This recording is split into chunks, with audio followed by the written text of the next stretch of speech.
Salut tout le monde, j'espère que vous allez bien aujourd'hui. Moi ça va plutôt pas mal. Alors comme d'habitude, on n'oublie pas de s'abonner et de mettre le petit pouce, ça sera gentil de votre part. Alors aujourd'hui je vais vous montrer une recette qui est une recette de fête. Il me reste un peu de foie gras, des girolles, donc je me suis dit bah tiens je vais en faire quelque chose. Donc je vais faire des gigolettes de canard farcies avec une farce aux girolles et au foie gras, donc avec de la viande. Et je vais mettre une sauce, je vais faire une sauce, parce que là j'ai beaucoup de girolles pour la farce, donc je vais faire moitié-moitié. Avec la moitié des girolles, je vais donc faire une sauce crème, girolles, cognac, avec du jus de canard, que j'ai fait l'autre jour. Vous voyez, donc là sans liant, vous voyez, il est bien gélatineux. Et je me servirai de ça pour faire la sauce. Voilà, bah écoutez, je vais vous montrer comment faire tout ça. A tout de suite. Donc pour commencer, je vais faire revenir les échalotes avec du beurre. Ensuite, j'y mettrai les girolles. Je vais faire cette préparation qui est pour la sauce, mais aussi pour la farce. Voilà, donc une fois que j'aurai mis le vin, que j'aurai réduit le vin, j'en prélèverai un peu et que je mettrai dans ma farce. Donc ici j'ai un mélange de viande, un mix du porc, du bœuf et du veau. Mix dans lequel je vais mettre une cuillère rase de sel composé. Je vais y mettre un œuf, le persil y est déjà. Je vais y mettre une petite pichette d'ail, rajouter un peu de poivre. Donc là c'est du 5B moulu que j'utilise, un demi trempé dans du lait. Voilà, vous voyez, j'ai ça un peu là. Alors là ça paraît beaucoup de beurre, mais c'est normal, parce que le beurre il va me servir pour faire mon roux, que je vais faire à même cette casserole. Donc là maintenant, on fait revenir les échalotes, tranquillement. On va les colorer légèrement. Je vais y mettre les aromates tout de suite. Donc une petite pointe d'herbe de Provence, un clou de girofle, une feuille de laurier, un petit peu de poivre, demi-cuillère de sel composé, et on fait colorer ça légèrement. Pour la farce, vous pouvez la faire avec du canard si vous le souhaitez. Bon, moi je n'avais pas de canard spécifique pour faire la farce, donc j'ai acheté de la viande déjà hachée, parce que sur des petites quantités comme ça, je m'embête pas la vie. Voilà, les échalotes colorées un peu, hop, j'y mets les girolles. Girolles que j'ai fait tremper 15 minutes dans de l'eau bien chaude pour les réhydrater et que j'ai fait cuire une vingtaine de minutes. En fait, il suffit de faire comme c'est écrit sur le paquet.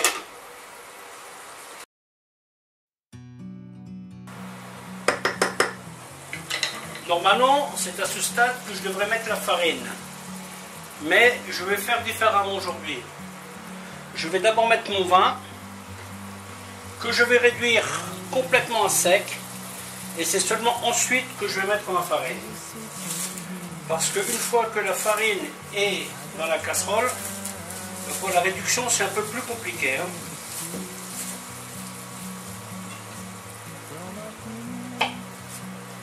Voilà, ça c'est un petit bout de foie gras qui nous restait.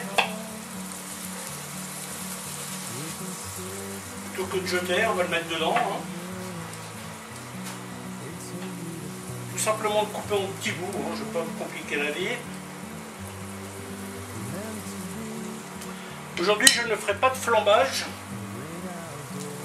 car je veux vraiment avoir le parfum du cognac.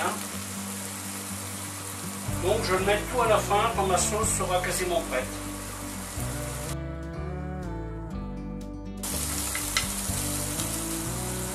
Ensuite, je rajoute mon vin.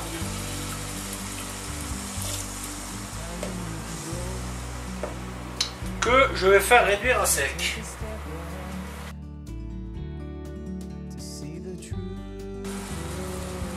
je mélange vite fait la farce. Et une fois que j'aurai les girolles dedans, que je vais concasser un peu, eh bien, je prendrai la main. Faut juste que je n'oublie pas de sortir les girolles avant de mettre la farine. Je suis capable de faire ça, moi.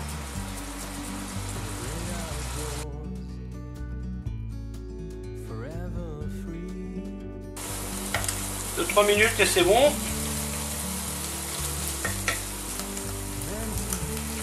Alors je vais faire 1/3 pour la farce, 2/3 pour la sauce. Comment est-ce qu'on divise un truc en 3?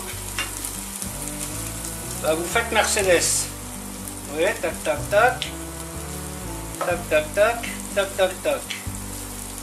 Et là vous avez 3 trucs à peu près du même volume. Ouais, fallait y penser, hein. Moi, je vous rassure, c'est pas nouveau, hein. Donc ça, je vais sur ma planche. Et je vais laisser refroidir ça.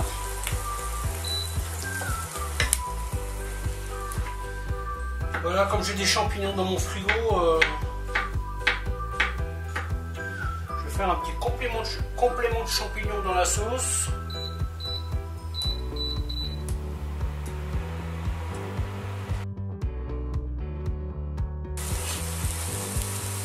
Les girolles, je les étale hein, pour qu'elles refroidissent plus vite.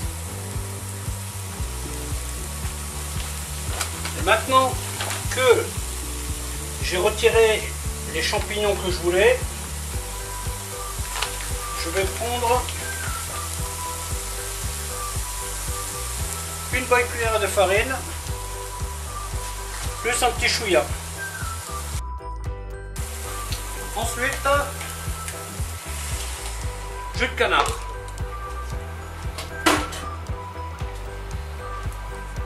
Que bien sûr, j'ai dégraissé. Hein.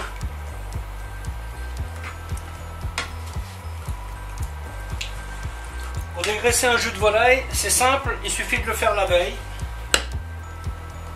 Vous le laissez reposer une nuit au frigo et après ça devient facile. Donc ça maintenant je vais faire réduire un peu pour cuire la farine et puis bien l'épaissir. Si jamais c'est pas assez épais, ben, je rajouterai du roux, hein. J'ai toujours du roux dans mon frigo. Une petite goutte de patrelle pour donner une jolie couleur à la sauce. Bien entendu, si vous n'avez pas de fond de canard, c'est pas grave, hein. Vous pouvez utiliser ce produit-là si vous voulez, qui tient la route. Sinon, vous pouvez faire le système crème viandox ou crème bouillon de volaille. Vous avez plusieurs alternatives. Hein. Bien sûr, l'idéal, si vous désossez une volaille, c'est d'utiliser les os de la volaille pour faire un jus. Comme ça, vous optimisez la carcasse de votre volaille. Donc ensuite, je couper ça aussi petit que je peux, mais il faut quand même qu'il reste des petits bouts, vous voyez, il ne faut pas les... Pour ça, je les coupe un petit concassé comme ça.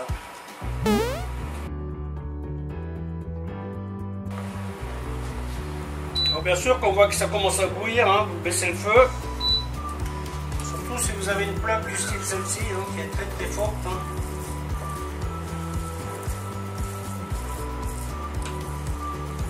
Voilà, donc maintenant, on va se salir les doigts un peu.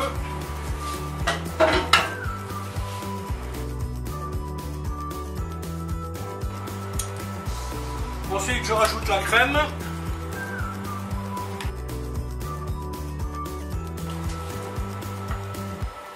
Et maintenant, la sauce, bah, je vais finir de la cuire. Hein. Je vais la laisser mijoter une bonne demi-heure, tranquillement, pour qu'elle réduise un peu.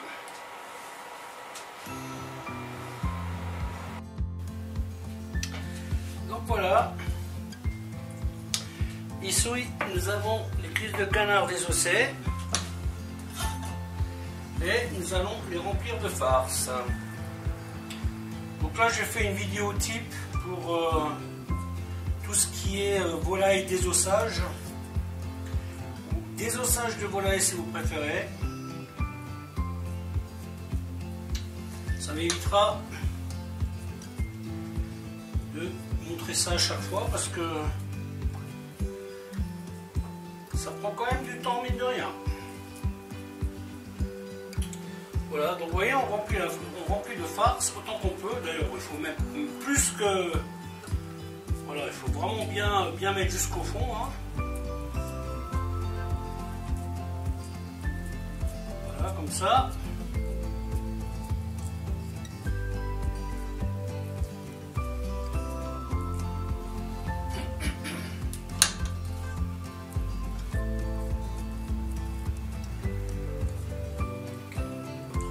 Bien comme ça, et ensuite on le pose sur la crépinette et on en fait un petit paquet.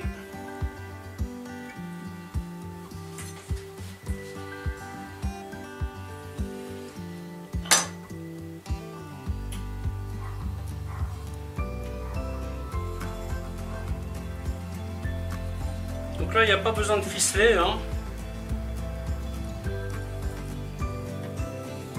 Ces petits morceaux portions là, il n'est pas nécessaire de les ficeler.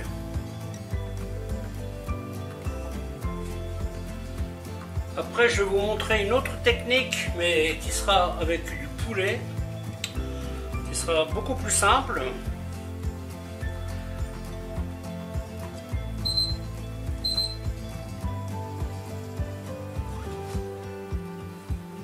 Je me retrouve toujours avec trop de farce, donc comme j'aime pas jeter, et comme il n'est même pas question de jeter, ben, je fais une composition différente.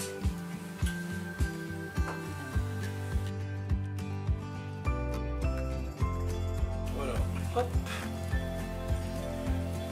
Bon, j'ai pas eu le compas dans l'œil, dis donc.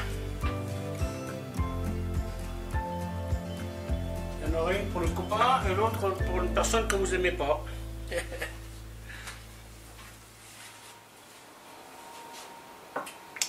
Donc on prend un plat, on met de l'huile au fond, on l'assaisonne,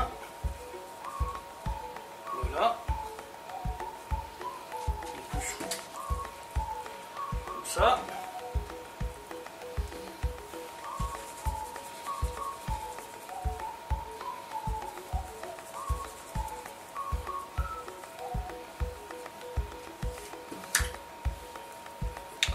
Donc là, je vais faire cuisson à 180 degrés. Là, je pense normalement 35 minutes, ça va être bon. Je vais mettre ma sonde dans le plus petit. Quand le plus petit sera cuit, ben, je le sortirai et je laisserai l'autre un peu plus longtemps. Donc toujours pareil, 74 degrés. Et je mets au four. Donc maintenant, on passe à la solution de facilité. On étale un morceau de papier film. Là, la graisse, oui, je vais l'enlever. Ensuite, je vais l'ouvrir comme ça, vous voyez.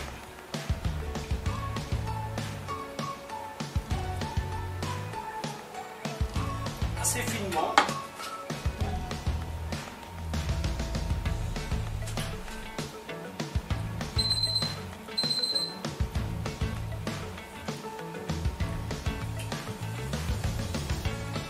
Pareil, là j'essaie de faire un rectangle.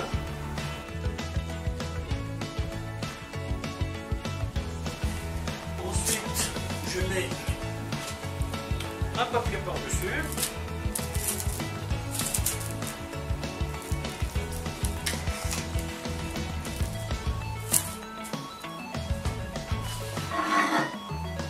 Et ensuite, j'aplatis la volaille. Ensuite, on enlève le papier film supérieur.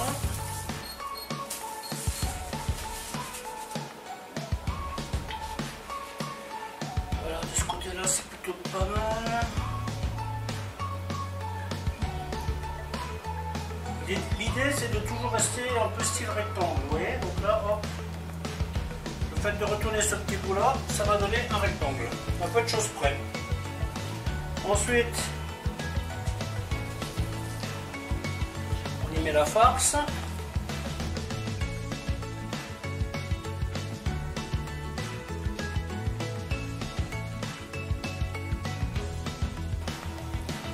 Vous voyez, là j'enfonce le légume carrément dedans. Là,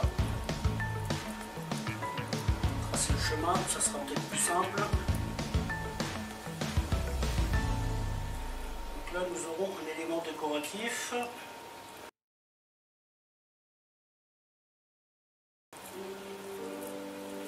Et on ferme. Et ensuite, là évidemment il y a un peu trop de farce, mais bon, ça c'est presque normal. Vous voyez, vous aidez du papier pour soulever la viande. Voilà. Et voilà, vous façonnez bien.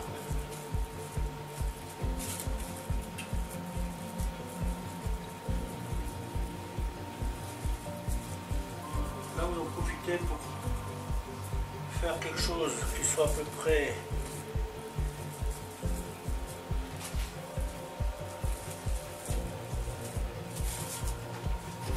bon. Du coup, ce papier il devient trop petit.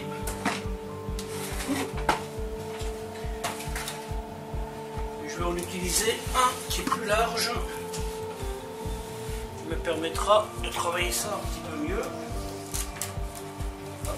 Voilà, donc bien à plat. Je pose ça dessus.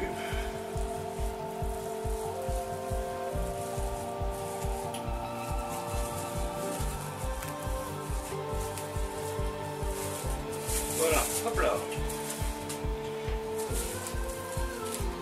Et ensuite, même topo. Voilà, c'est mieux, vous voyez, là j'avais déjà mieux englobé la viande.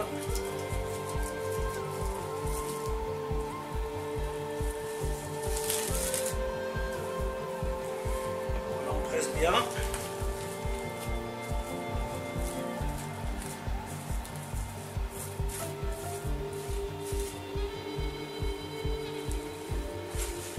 Ensuite, vous pincez les deux côtés.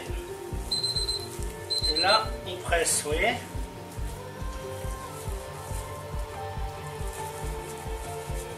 Comme ça. Je vais remettre un papier par-dessus, par sécurité. Parce que là, c'est un peu gros comme truc. Hein. Hop.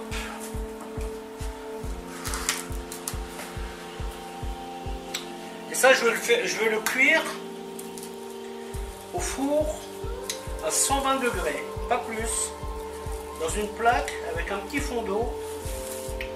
Je pense qu'une demi-heure va suffire. Hein.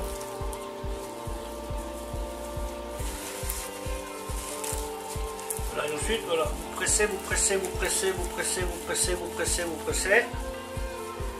Voilà. Et là, ça vous fait un joli boudin.